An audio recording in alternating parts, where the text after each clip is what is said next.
to Bible Backstory and our fourth of our 4 lessons that cover everything that goes on in the Old Testament. So if you're taking these 4 to catch up, we thank you for sticking around this long. We'll finish up the Old Testament in this lesson, I promise. But let's get started. And let's get started with an interesting question for you. And I asked this question, why does it rain? Now, most of you probably grew up in an era where, you know, you learned in science about the cycles and the evaporation and perspiration and all that. The real reason it rains is because the gods Baal, or Baal, depending on how you want to pronounce it, Baal and Astarte have, how can I put this delicately, they have sexual relationships with each other. Baal was considered the god of the rain, and so when he was happy, it rained. Now the question, of course, then is, what would make Baal and Astarte happy? Well, as it turned out, the belief was, and Baal was the god of the Canaanites, and a prominent figure of worship of the other people in the areas in Phoenicia and Canaan. The belief was that they were happy and had sexual relations when they saw others, earth people on earth doing that.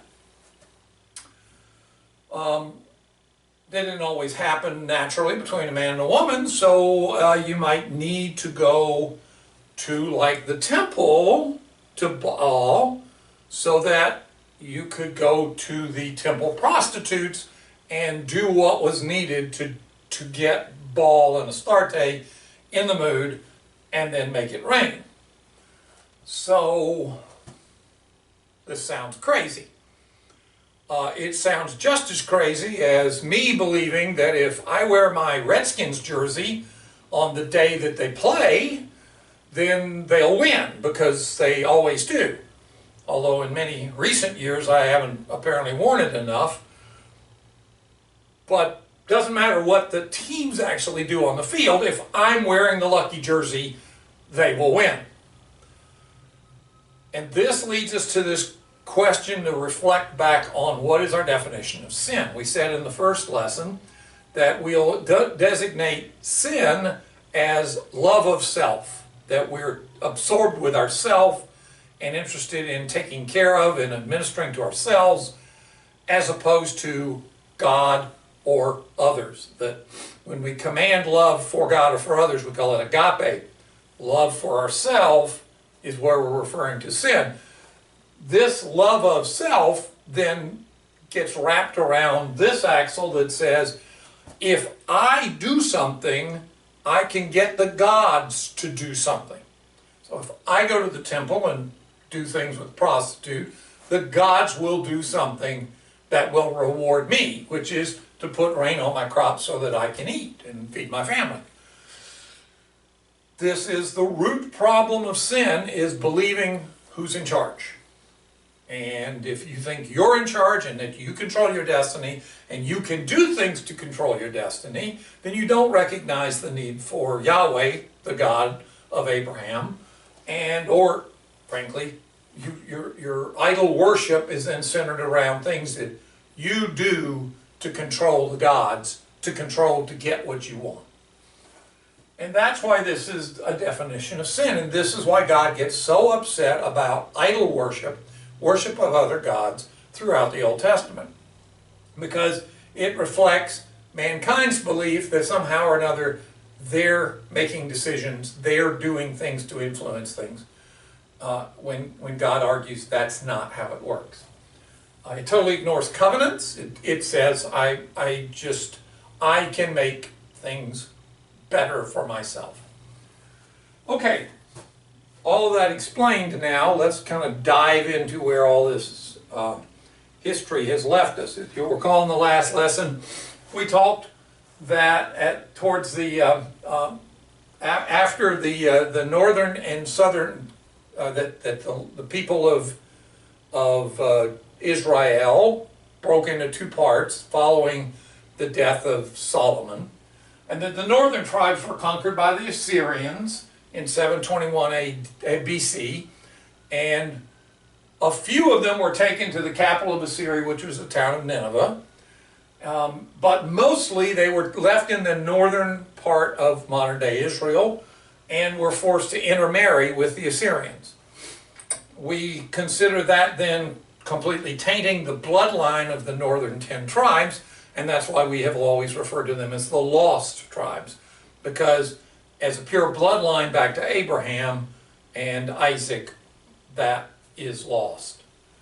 The southern tribes survived for another 100 and something years, but they are eventually conquered by the Babylonians. The Babylonians have also conquered the Assyrians at this point, but the Babylonians take the best and the brightest of the people of Judah and Bethlehem, of Judah and Benjamin, the only remaining two tribes. They take the best and brightest to Babylon. Some of them choose to escape with the retreating Egyptian army and head to Egypt, and frankly the poorest and weakest of what's left stay in Jerusalem and the area around it. The temple that was built by Solomon is destroyed, the Ark of the Covenant gone, and the Davidic line, the line of kings that started with David and from the tribe of Judah, and had worked its way down through all the kings we talked about in the last lesson, down to through King Josiah, the baby king, who led an attempt to sort of straighten things out. Those reforms didn't hold, and eventually in 597 and 587 BC, the Babylonians conquer the southern two tribes. The kingly line is gone because the last king is dead. Temple's destroyed, the ark is gone. What the heck, right? All right, let's look at the timeline and kind of center ourselves as to where we are. We're roughly in this zone now between about the about 600 BC, and we'll get up through about 300 BC in the next lesson or so. The first temple has been destroyed. We'll come to the second temple in a couple of minutes. The Assyrians have been conquered by the Babylonians, and you can tell just from looking at the chart that other things are going to happen fairly soon.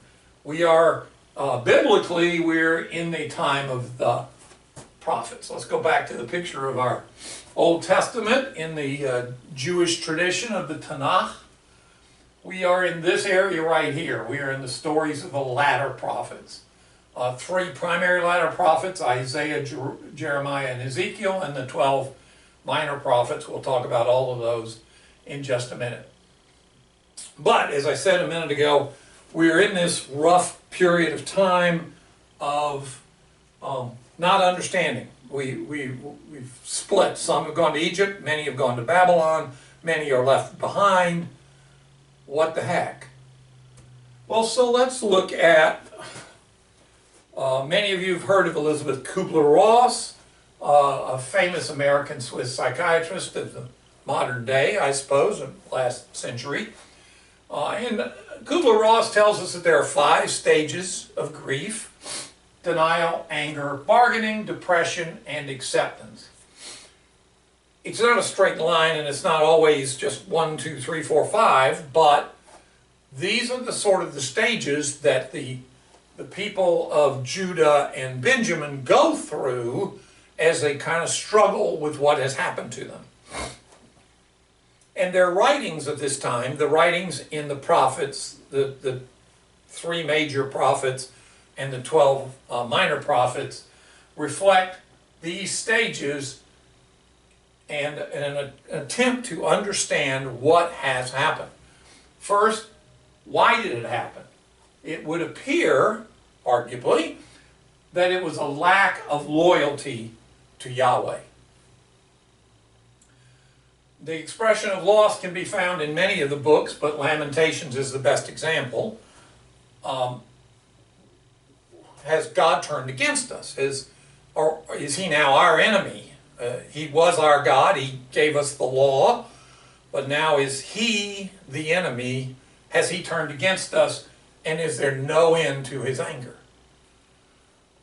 And then the last set of writings kind of deal with the bargaining and depression and acceptance, especially the books of Habakkuk and Ezekiel. How do we learn to live when we don't know what the answers are? Okay, let's dive a little deeper here. We go to 2 Kings, the back half of 2 Kings. In the northern tribes, it's clear. They separated after Solomon's death. They separated from the southern tribes. The southern tribes maintained Jerusalem. They had the temple. They had the ark. They had the traditions. The northern tribes didn't have any of that, so they set up on Mount Gerizim, they set up their own temple to Yahweh, but that wasn't the right temple in God's eyes, and they worshipped in ways that they thought were relatively close, but weren't the same as the place where David established God's rule in Jerusalem. So they had sort of abandoned Jerusalem by leaving their other two tribes. And so, did they leave Yahweh himself? I mean, his actual presence was there in the temple and the Holy of Holies around the ark. And so they wound up having multiple temples and, frankly, eventually multiple gods. And God sends them prophets. The prophets tell them the truth and people ignore it. So they were bad. So what happened to them is understandable. So they thought in the southern tribes. In the southern tribes, wait a minute, we kept faithful. We stayed in Jerusalem. We continued to worship Yahweh. He promised in the covenant he made with David that there would be peace. And there wasn't. Something went wrong. Or did something happen to Yahweh himself? Did he try, and yet the gods of the Babylonians were stronger than Yahweh? Now, I realize that today we don't really know how to wrap our heads around that, right? We worship one powerful monotheistic God, and so the thought that our God could lose to other gods doesn't seem like a thought we would have. But it is a thought that they had at this time, because the Babylonians had lots of gods. So was he defeated by the gods of the Babylonians, or was there something else? Now, King Josiah, the baby king, had committed well-intentioned attempts to reestablish the law and to get them out of their lack of dedication of worship. As we said earlier, they had not celebrated the Passover until for many, many, many years, possibly going back to the time of David. They just weren't committed to the worship of their national God, Yahweh. They fall back again and again in the world of many gods. It is really hard, even for them, to maintain a committed purpose to the one God, the God of Israel.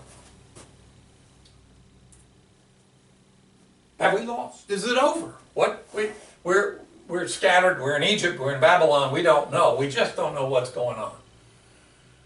Maybe we were unjust and unfaithful, but the Babylonians have been cruel to us too. Why aren't you punishing them? If we were sent to Babylon as punishment for our sins, well, the Babylonians aren't any better, so why aren't you punishing them? Well, Lamentations tells us that God, reminds us actually, that God punishes wrong. In the covenant with David, there was this, among other things, I will make a house of your people, your lineage will be kings forever, but I will punish wrong. And that is reminded to us again in Lamentations 2. Lamentations 5:22 asks the question, is there no end to his anger? We are still the people of the covenants, and we thought all those covenants with Noah, especially the one with Abraham, especially the one with Moses at Mount Sinai, those are divine covenants. If God still reigns, are we being punished? And is it ever going to end?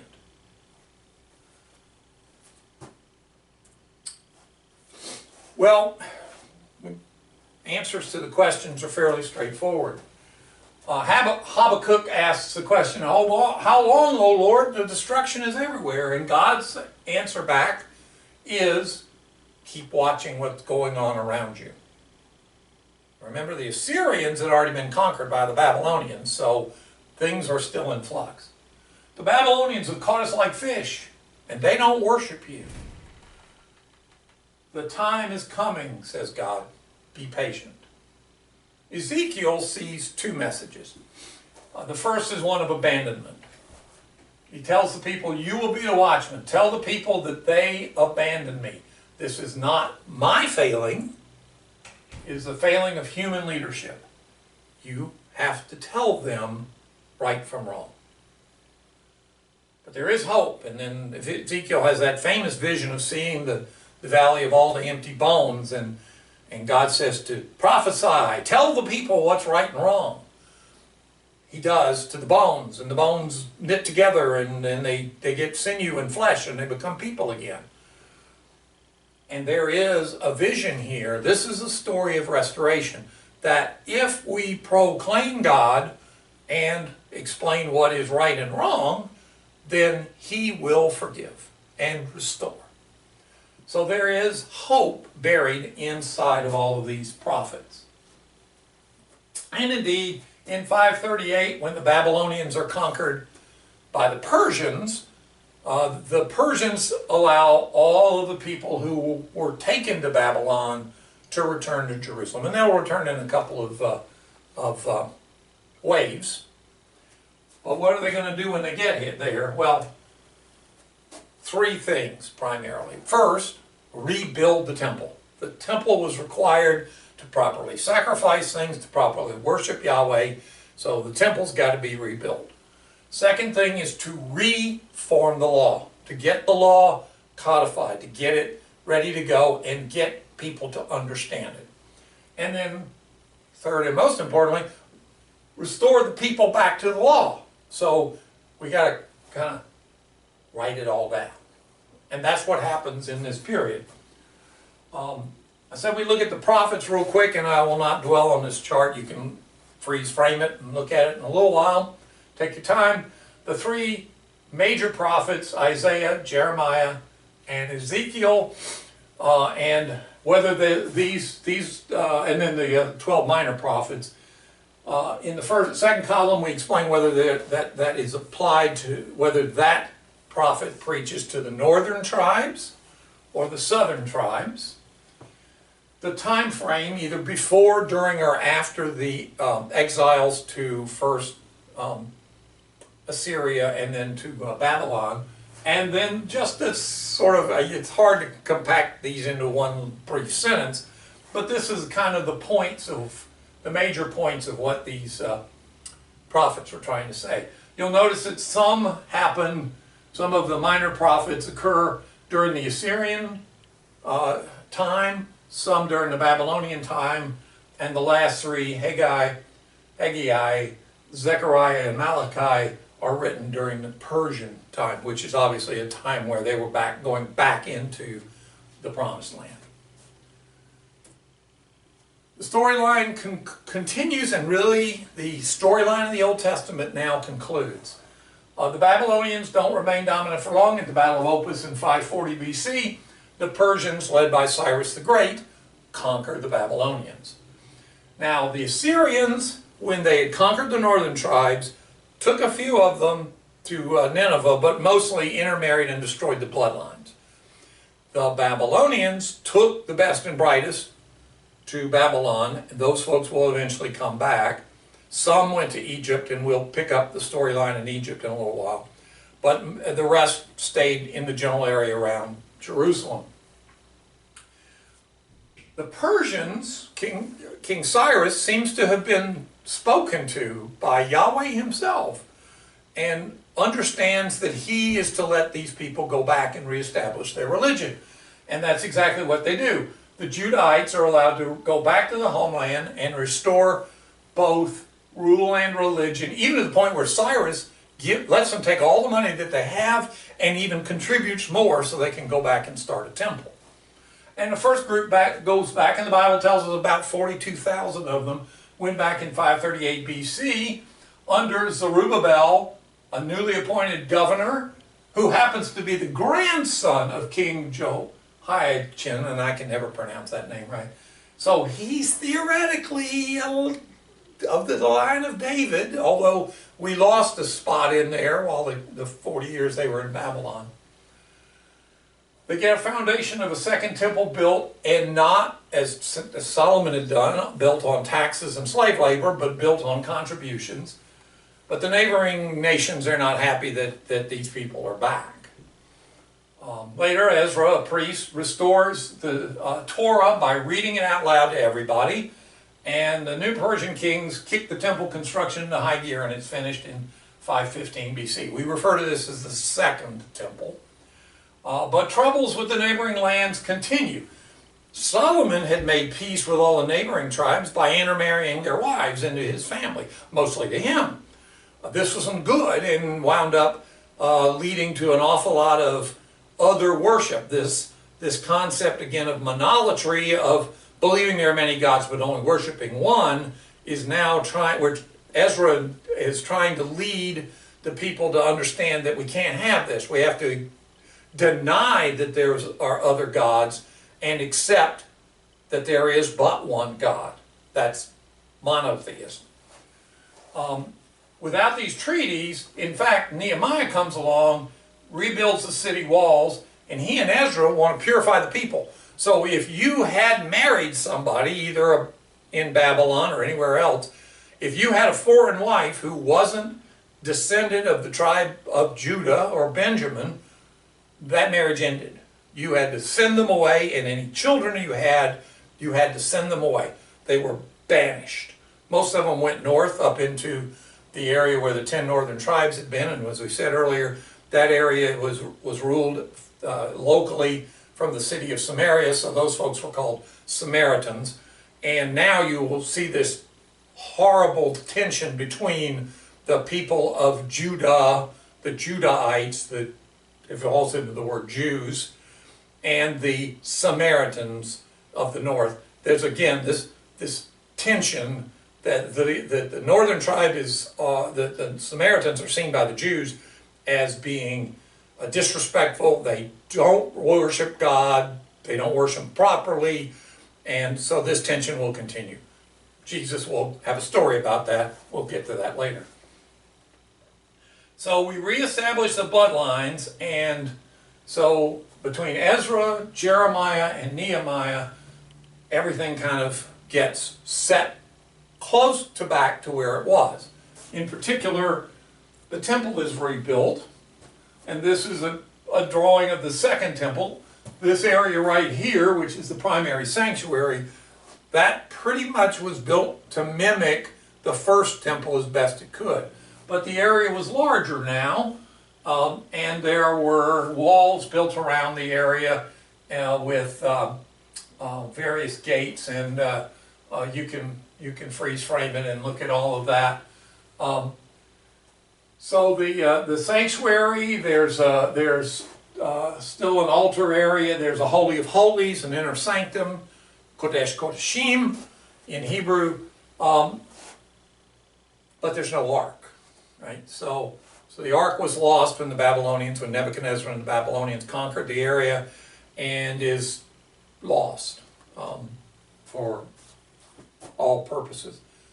But that doesn't mean that they don't reestablish the Holy of Holies and believe that somehow the Shekinah, the presence of God, lives there, but not around the ark as it did before. This probably then leads to the hardest question, probably of all of the time back all the way from creation. Despite a promise of peace in the Davidic covenant, were the Judahites conquered by Babylon, and why were the Judahites conquered by Babylon and Jerusalem destroyed? Here are your choices. A, because the people sinned, mostly by committing idolatry, and Yahweh, their God, decided to punish them with the intention of redeeming them after this, what I will call a timeout. We're going to send you over to Babylon for a few years and get your attention. B, Yahweh isn't all that powerful, and he's not the only God, or at least for a while the Babylonian gods were in control, until the Persians beat the Babylonians and somehow or another Yahweh got control again. C, Yahweh is more powerful than all the other gods, or maybe he is the only God, monotheistic God, but he decided to abandon all his covenants that he made with his people, which admittedly they broke anyway. Or D, all of these events, the Assyrians, the Babylonians, the Persians, and all the folks that will come after that, were just human events and not really the actions of heavenly beings or deities. Okay, time to pick A, B, C, or D. Well, I would argue that all of these were believed by some percentage of the populace. We here today would say, well, we're studying this in a Bible study class, so it can't be D. We don't like B because we're a monotheistic people, so we don't want to believe that there are other gods that Yahweh could lose to, so we don't like B. C makes it sound like Yahweh just said, okay, you broke the rules so many times and I'm not interested in you anymore, so Jews, go away. We don't really like that because God made promises. We don't want to think that, especially a one-way covenant, where God never said, if you don't do this, I will leave you. You don't really want to say, well, apparently he can walk away from a covenant for which he said he was one way responsible. So we're sort of left, today, with going with A. The people sinned, and all of these things that happened were basically punishment. So let's see if we can put ourselves in the brains of the exiles now. The interpretation is believed that they got themselves in this mess. They sinned, they got themselves in this mess. And if we listen to the prophets, maybe we'll understand God's plan for rescue and reconciliation, redemption, and rebuilding. But there's no temple. The temple was required for sacrifices. And there would be a need for a new direction to show adoration for God. They believed that they adored God by sacrificing animals, and that the smoke from the burned animals would waft up to God. He would smell that and be pleased. It would appear that maybe that wasn't the point to begin with. God's presence doesn't live in the temple anymore because there's no one until they rebuilt the temple, until they built the second temple, rebuilt the temple. They didn't have an inner sanctum, and they never get the ark back. Ignorance of the law is no excuse, but the law was always left orally. It had not been written down until they got taken to Babylon. And so there's a lot of wiggle room here, you know. Well, what did it say? Well, I heard that what the sixth commandment that God put on there was this, and wasn't codified in a traditional sort of way. Foreign marriages were a way of keeping peace and thereby accepting the foreign gods. Nehemiah and Ezra come in and say that's got to stop. Worship would need to take a form not centered on sacrifices, but centered on love and praise of God. I would seriously suggest you go read Hosea 6:6, which is where God says, I'd rather my people knew me than sacrificed to me. That sort of is like 180 degrees from the way they thought it was. They had to have a temple so they could do the sacrifices right. That's what made God love them. And God says, no, I want you to love me and love others. That's what I want, not burned animal carcasses. So what happens in this period now is that besides the priests, who are known as the Cohen, and Levites, who are the people who administer the temple, selectious righteous men, we will call them rabbis, could study the law, teach it to others, and help codify, write it down. and keep what had been kept orally, and help define what is moral and ritual obedience. This is called, when you send your kid to time out, you have to sort of explain to them what they did wrong in hopes that they will not do it again. And so that was the whole purpose of codifying the law and then teaching the law.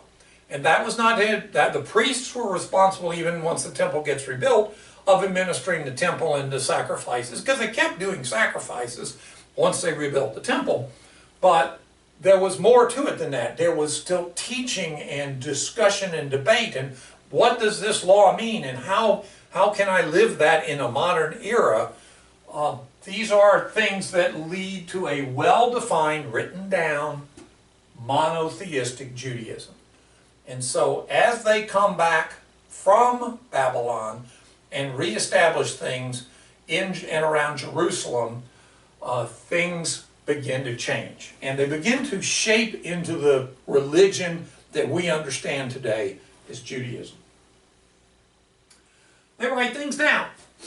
The Torah, the first 5 books, were given to Moses, right? But he didn't write them down, other than God put some stuff on the tablets, put down 10 of the law. There's 603 others. They were all carried in what was known as an oral tradition. But it was time at this point to write those down, and so they were written down. And the Talmud, which is a Hebrew word meaning instruction, they began to write down what was meant by the laws. Let's take an example. And we saw this way back in earlier writings. It said that you should not cook a lamb in its mother's milk. And what that apparently literally meant is that if you were cooking a lamb, you shouldn't cook it in the milk of its mother. But what is that all that means? I mean, that means if I just use the milk of another lamb, I'm okay. This then led to an argument that, well, we have to make sure we don't do that. This, you know, when you punish your kid and you say, I'm going to send them to the corner for timeout because I don't want you playing with the football in the house. Kids kicking the football around the living room, and you say, don't do that, go stand in the corner, I'm going to punish you for playing with football. And finally, after 10 minutes, you say, hey, it's over, I love you, just don't do it again. And the next thing you know, 5 minutes later, the kid's playing with a basketball, and you go, what did I tell you? And the kid says, well, you said not to play with football, you didn't say anything about basketball. And you go, well, they're the same thing, you know what I meant. This is the problem. What does God mean by the 613 mitzvot or laws? So if I'm not supposed to cook a lamb in its mother's milk, then maybe that means that I need to not cook meat in dairy. In fact, maybe I need to define, then I have to define what's meat, what's dairy, and what's cook. Well, cook, they define as anything over 110 degrees. And because they haven't invented thermometers yet, they really don't know how hot the stomach of a human being is. And so they kind of conclude that maybe if you put meat and dairy in your mouth and the stomach at the same time, that it might be cooking them. And so let's not eat meat and dairy together. Because, in fact, we'll figure out how long it takes to eat a piece of meat and for it to out-process, we'll use that term, and we'll do the same for dairy, and we'll figure out that there's a certain number of hours that have to go between when you can eat meat and dairy or dairy and meat. What this really means is that we don't want to see meat and dairy connected together at the same time, which of course leads you to come to the conclusion that you can't have cheeseburgers. Now, the law says do not cook a lamb in its mother's milk, and I'm saying that that means you can't have a cheeseburger. This is the kind of arguments that go back and forth. What does the law really mean, and what do we have to do to not break it and get sent off to some other place again? So the Talmud is where the arguments of the rabbis come together to begin to lay out what is intended by the 613 mitzvot in the Torah. This scholarship occurs in two places. In Babylon originally, while they're still in Babylon, and in Egypt, because some of the brighter people also went to Egypt.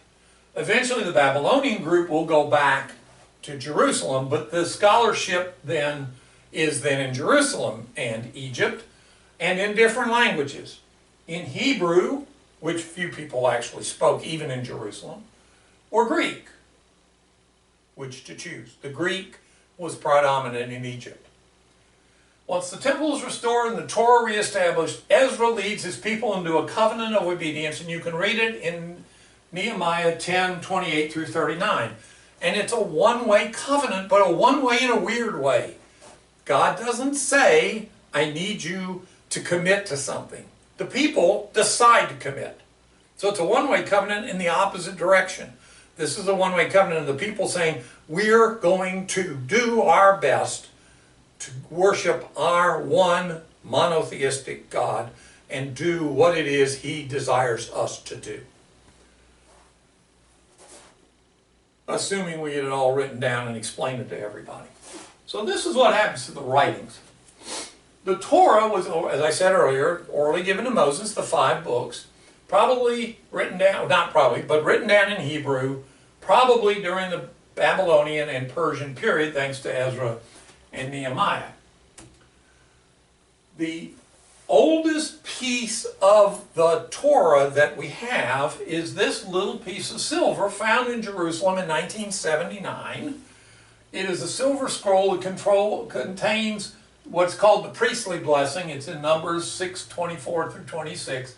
Is the oldest known recording, and it dates back to the date of the late First Temple, probably the time around King Josiah.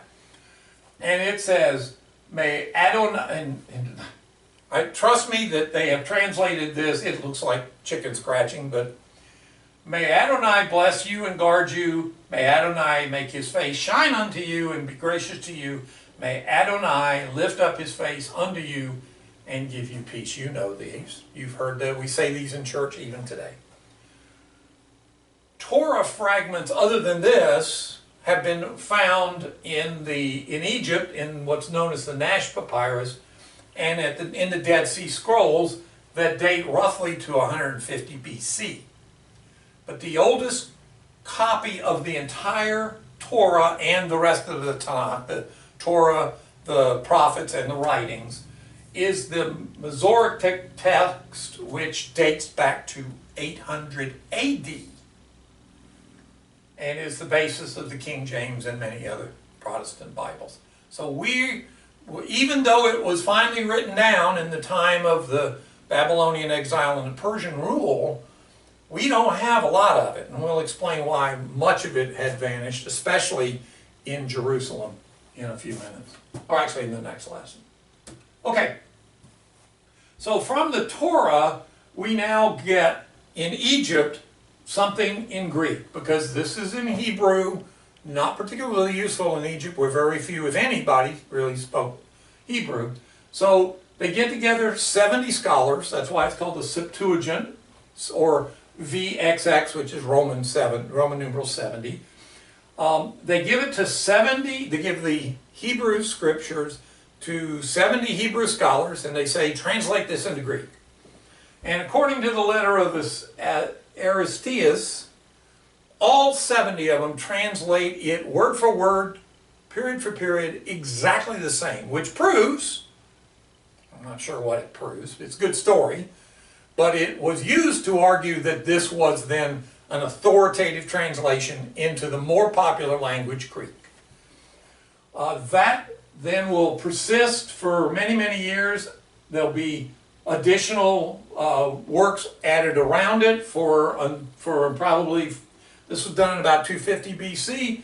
For another 350 years, they'll add some more books to the Septuagint, and eventually they'll be up through 400. There'll even be more hidden. We'll talk about apocryphal writing much later, but we will talk about some of what's in those books. But that's the line that works in the Greek tradition. In the Hebrew tradition, now we're back to the Babylonian and then eventually into Jerusalem, we get the Talmud, which explains and amplifies Torah. First was written the Mishnah. The Mishnah was an attempt to lay out about 200 AD now. This is it gets started early on in the time of the Persian rule, but it will go on for about 300-400 years. They will try to write it down, and in particular 6 parts. Seeds, which are the rules of agriculture. There are a lot of rules about how to raise crops in the Torah, and so they're explained in the section on seeds. Festivals, how do you celebrate Passover? How do you celebrate the Festival of Weeks? Women, in particular, rules of marriage, rules of divorce, rules of family. Damages, this is the first real legal writing of how people have to live with each other. Remember, the law was given to get them to live in community. And so if my tree falls on your house, who's responsible? Holies, how to maintain what is right and holy, how do we run the temple, how do we conduct sacrifices, and so on. And purities, which is how do we bring ourselves to be in a purified state to be in the presence of God. The Gemara then is rabbinical analysis and commentary on the Mishnah. 2 versions emerge, one written by the scholars in Jerusalem, and others by expatriates who stayed around in Babylon. It's edited until about 500 AD. The Babylonian version is considered the more prominent, although both are recognized as part of the Mishnah. And I have one. Now, this is volume 1 of the Talmud. There's 36 more of these, and I only have one. But if you open it, and now you don't open a Hebrew book this way. Just as Hebrew is written and read from right to left, so are the books opened and read from right to left. And so here is what you see up here. This is the first page of the Tractate Berachot, and the recitation of the Mishnah is right here in the middle, and then the Torah is right here, the Mishnah is right here, and then the rest of it is commentary, and that's the Gemara. And the Gemara will then have the rabbis debate things, and the rabbis will say, well, one particular guy says, I believe that this is what this is. No, I think this is all debate about what is meant by a given law. One example, and I'm going to go through this very quickly, is the question of daily prayers. The Torah, Deuteronomy chapter 6, says the Jews are to pray several times a day. They're to pray when they rise up. They are to pray during the afternoon, and they are to pray before they lie down to go to sleep. There are other times they are supposed to pray, sometimes before, sometimes after they eat, and they must dip their hands in ritual water and cleanse them every time before they pray. You thought you were supposed to wash your hands before a meal because of cleanliness for your health. You're supposed to do it because you're about to pray as well. Simple question is, how do we pray when we arise? So when exactly does that mean? If I don't get up until 9 o'clock, is that good? And when should I pray? What do we say? How do we say it? And what happens if we don't? And so there's a whole section in the Talmud about morning prayer. It's called the Shema, and we'll look at it in the next lesson. But for now, this is the morning prayer. When does one recite the Shema? In the morning. Well, the first rabbi says, well, when it's light enough to tell that the sky is blue and not white. Second rabbi said, no. When you can tell sky blue from leek green on two pieces of cloth, one's blue and one's green, and when you can tell the difference, then it's light enough to consider it daytime and time to do your morning prayer. Third rabbi says when you can tell a wolf from a dog. And the last rabbi says, when you can see and recognize an acquaintance from about 6 feet of social distancing. You'll read here, the rabbis argued also about when, eventually, in this case, Rabbi 4's argument wins. No other rabbi can find an argument against that, so they leave it be. That's how all of this Talmudic law gets evolved. And so now the 613 written laws in the Torah are expanded into 37 volumes of writing. There's more in the slides. I'll run the slides later at the end of the course if you want to look through them. So, what is the point of all this? The point is that the post-exilic movement, as they came back from Babylon, they moved towards a tightly regulated faith in the one and only God. And it is captured in the first line of the Shema, which says, "Hear, O Israel, the Lord our God, the Lord is one." Whether you see this as extreme or not, it is the basis of the faith that was practiced by the Jews in the time and era and place where Jesus was born. Talmudic study is a study of lifetime. I have studied the Talmud a fair amount, nothing compared to a rabbi, and you can spend your entire life studying it. So the rabbis and places where the rabbis could teach, called synagogues, rose up to give instruction on these rules so that we will understand what got mad with us so much that he sent us to Babylon. This was important during the Second Temple era, which starts after they come back from Babylon and will last until about 70 AD when the Romans will come and destroy the Second Temple. And even more so after the Second Temple is destroyed. Once the Second Temple is destroyed, it's never rebuilt, or has not been today.